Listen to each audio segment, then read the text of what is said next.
ఇక వార్త వివరాల్లోకి వెళ్తే తెలంగాణ ప్రజల ఆకాంక్షలు నెరవేర్చడమే లక్ష్యంగా రేవంత్ రెడ్డి ప్రభుత్వం పనిచేస్తుందని, ప్రజల కోసం ఎన్ని కష్టాలైనా ఓర్చుకోవడానికి సిద్ధమని ఆర్థిక మంత్రి ఉప ముఖ్యమంత్రి బట్టి విక్రమార్క పేర్కొన్నారు. శనివారం అసెంబ్లీలో బడ్జెట్ ప్రవేశపెట్టి ఆయన మాట్లాడారు. అమరవీరులు దేశం దేనికోసమైతే త్యాగాలు చేశారో వాటిని సాధిస్తామని పేర్కొన్నారు.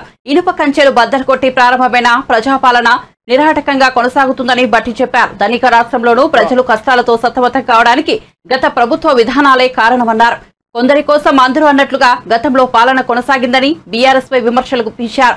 మార్పు కోరుతూ స్వేచ్ఛను సాధించుకున్నారంటూ రాష్ట్ర ప్రజలకు బట్టి విక్రమార్క కృతజ్ఞతలు తెలియజేశారు.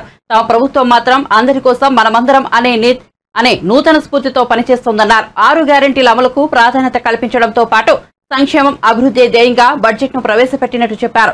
కాగా కాంగ్రెస్ ప్రభుత్వం ప్రవేశపెట్టిన తొలి బడ్జెట్ కావడంతో సర్వత్రా ఆసక్తి నెలకొంది. స్వేచ్ఛ సాధించుకున్న తెలంగాణ ప్రజానికానికి మనస్ఫూర్తిగా నమస్కరిస్తున్నాం. భారత రాజ్యాంగ పీఠిక గుర్తు చేసుకుంటూ పౌరులెల్లరకు సామాజిక, ఆర్థిక, రాజకీయ న్యాయమును, భావము, భావ ప్రకటన, విశ్వాసము, ధర్మము, ఆరాధన వీటి స్వాతంత్రమును అంతస్తులోనూ అవకాశంలోనూ సమానత్వంలో చేకూర్చుటకు ఈ స్ఫూర్తితో మీ ముందుకు ఈ బడ్జెట్తో వచ్చాం.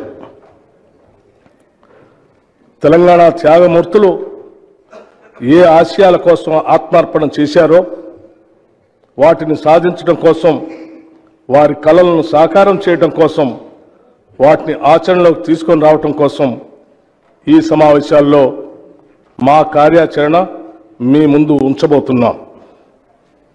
కొందరి కోసం మాత్రమే అందరూ బతకాలి అనే నిరంకుశ విధానాలను ఎదిరించిన తెలంగాణ ప్రజలు ఇప్పుడు నిజమైన అభివృద్ధి వైపు అడుగులు వేస్తున్నారు. అందరి కోసం మనమందరం అనే నూతన స్ఫూర్తితో మన చిరకాల ఆశలు, ఆకాంక్షలు తీర్చుకోవటానికి ఇప్పుడు సరైన వేదిక ఏర్పాటైందన్న భావన కూడా తెలంగాణ ప్రజల కళ్ళల్లో స్పష్టంగా కనిపిస్తూ ఉంది. ఎందరో యువకుల త్యాగాల పునాదులపై ఏర్పడిన తెలంగాణ 10 ఏళ్ల తర్వాత నిజమైన ప్రజాస్వామ్యం అంటే ఏమిటో రుచి చూస్తున్నది. ఈ నేపథ్యంలో మనం ఈ స్వేచ్ఛ తెలంగాణలో తొలి బడ్జెట్ ప్రవేశపెట్టుకోవటం ఎంతో ఆనందకరమైన విషయం.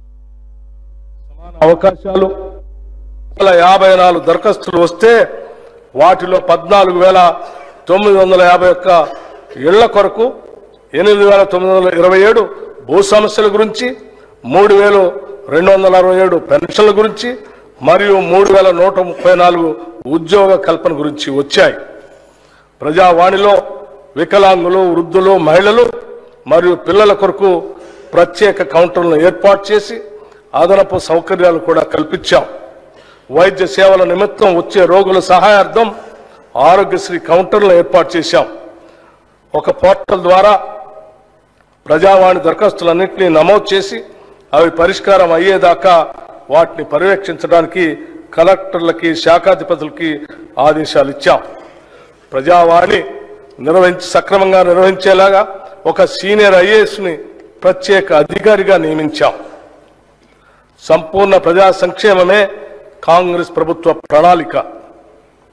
అందుకే 6 హామీలను ప్రజల ముందు ఉంచి వారి ఆమోదంతో ఈ శాసనసభ వేదిక ద్వారా వాటిని అమలు చేసేందుకు మా ప్రణాళికను మీ ముందు ఉంచుతున్నాం.